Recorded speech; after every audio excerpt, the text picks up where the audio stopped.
Assalamualaikum warahmatullahi wabarakatuh. Perkenalkan, nama saya Heka Pradana. Saya adalah salah satu mahasiswa di Universitas Semarang, jurusan Ilmu Komunikasi.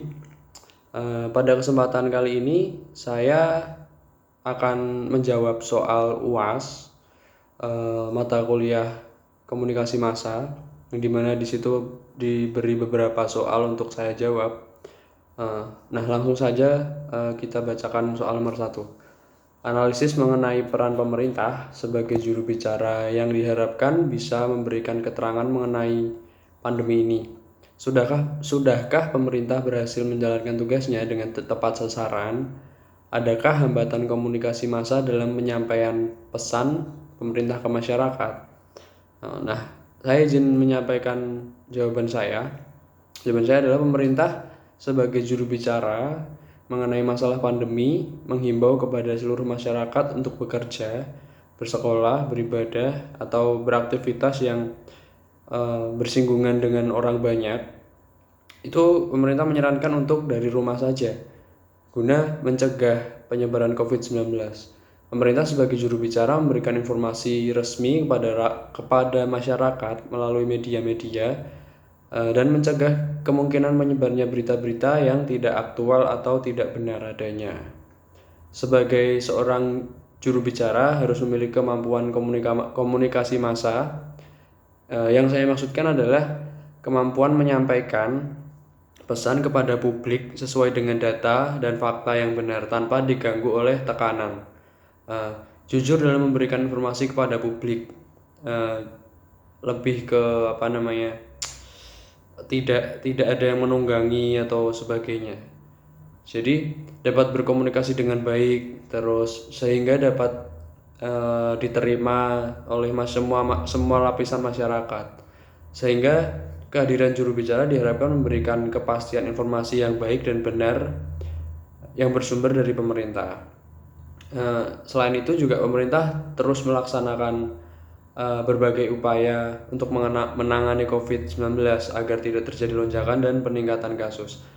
Pemerintah mengakselerasi program vaksinasi agar segera tercapai kekebalan atau imunitas tubuh. Karena meyakini bahwa vaksinasi memiliki peran sentral dalam penanganan COVID-19 dan pemulihan ekonomi sosial. Nah, pemerintah itu selalu memanfaatkan media dengan bertujuan untuk penyampaian langsung kepada pemerintah, himbauan-himbauan, terus program-program dari pemerintah yang ada melalui media-media. Menurut saya itu sudah pas, itu sudah benar karena sumbernya sudah jelas itu dari pemerintah. Nah, selanjutnya soal nomor 2, bagaimana pers atau media massa bekerja di saat pandemi ini? Katanya dengan mengambil data dari keterangan pemerintah mengenai pandemi ini. Apakah semua keterangan yang diberikan oleh pemerintah benar-benar sudah memiliki standar terbaik pemberitaan? Minimal media massa menyajikan data terbaik dan terlengkap, bukan melulu dari sisi pemerintah. Nah, pendapat saya untuk menjawab soal ini adalah dalam situasi pandemi ini secara global, perkembangan informasi berbasis digital semakin dibutuhkan.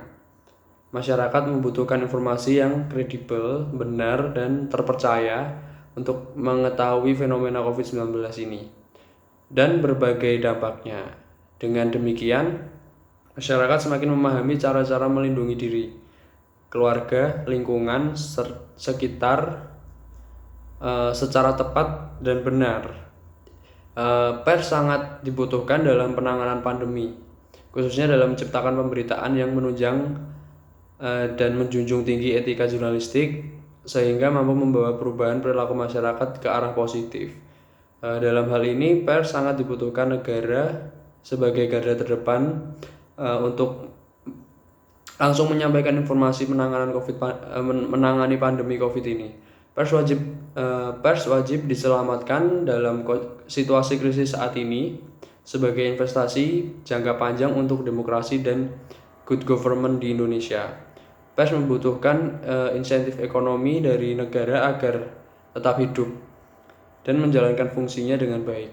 Tantangan ini bisa diatasi dengan menjalankan prinsip kehati-hatian dan dalam meliput dengan menjalankan protokol kesehatan, terus melalui media, dan melalui media dapat dengan jeli menangkap hal-hal yang meresahkan masyarakat dengan penyajian makna berita untuk kemudian disampaikan informasinya resmi di media massa.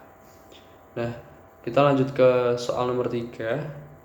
Soalnya adalah sepanjang pandemi ini apakah pemerintah juga menerapkan etika komunikasi di mana di dalamnya terdapat empati.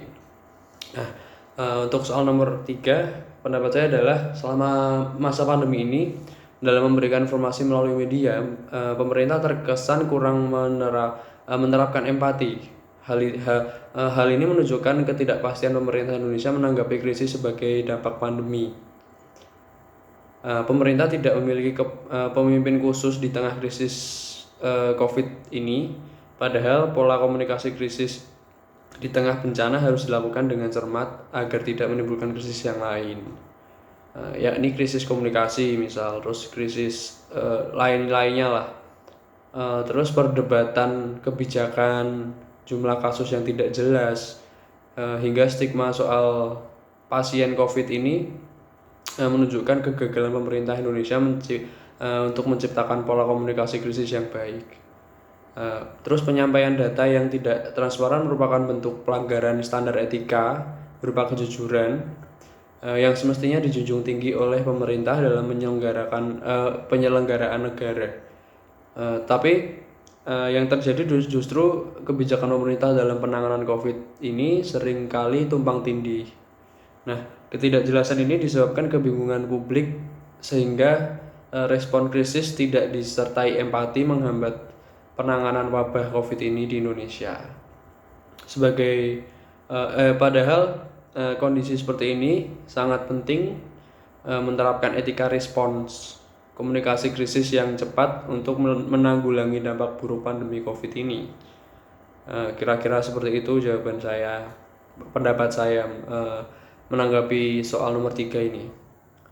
Ada soal selanjutnya nomor 4, yaitu bagaimana bentuk etika komunikasi massa yang dijalankan oleh media massa melalui pemberitaan sepanjang pandemi ini. Nah, pendapat saya adalah media massa perlu memegang teguh prinsip-prinsip kode etik jurnalistik, seperti pemberitaan akurat, benar, terus berimbang, selalu uji lagi informasinya, tidak beretikat buruk, terus dilakukan secara proporsional. Nah, lebih lanjut media massa juga dihimbau untuk tidak memberitakan kasus virus ini secara berlebihan. Maksudnya ditambah-tambahi. Sehingga dapat melupakan prinsip-prinsip dasar kode etik jurnalistik. Nah, melalui ruang redaksinya, media massa perlu juga menjaga ketertiban masyarakat, sehingga dalam laporan dan pemberitaan tentang kasus ini tidak menimbulkan kepanikan masyarakat. Nah, media massa juga diminta untuk tidak membuat identitas pasien, tidak memuat identitas pasien. Yang dimaksud adalah tidak menyebutkan data diri pasien, terus informasi pribadi dan lain-lain itu. Nah, baik dinyatakan positif atau negatif, itu media massa tidak boleh mengungkap data diri pasien. Terus selanjutnya kesimpulannya adalah media massa menjadi sebuah saluran yang sederhana dalam kaitannya dengan komunikasi massa, karena media massa adalah suatu wadah yang membawa informasi untuk masyarakat luas, akan lebih cepat tersampaikan dengan tingkat sasaran dalam cakupan yang luas. Para pakar komunikasi menyatakan berkaitan dengan komunikasi massa merupakan komunikasi melalui media massa, atau keduanya memiliki hubungan yang saling berkaitan, bertujuan untuk menemukan signifikan pesan yang disampaikan melalui media komunikasi dalam keadaan pandemi.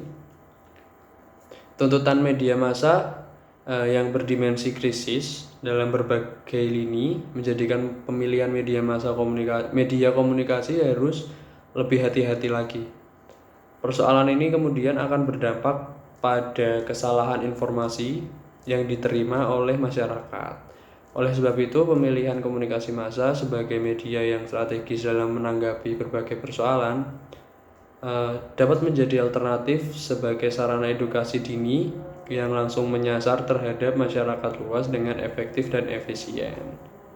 Mungkin itu jawaban saya untuk melengkapi tugas UAS pada kesempatan video kali ini. Jika ada kalimat yang sedikit kepleset, saya mohon maaf. Jika ada kata salah, saya juga minta maaf. Semoga kita semua diberi kesehatan, semoga pandemi cepat berlalu. Sekian dari saya. Wassalamualaikum warahmatullahi wabarakatuh.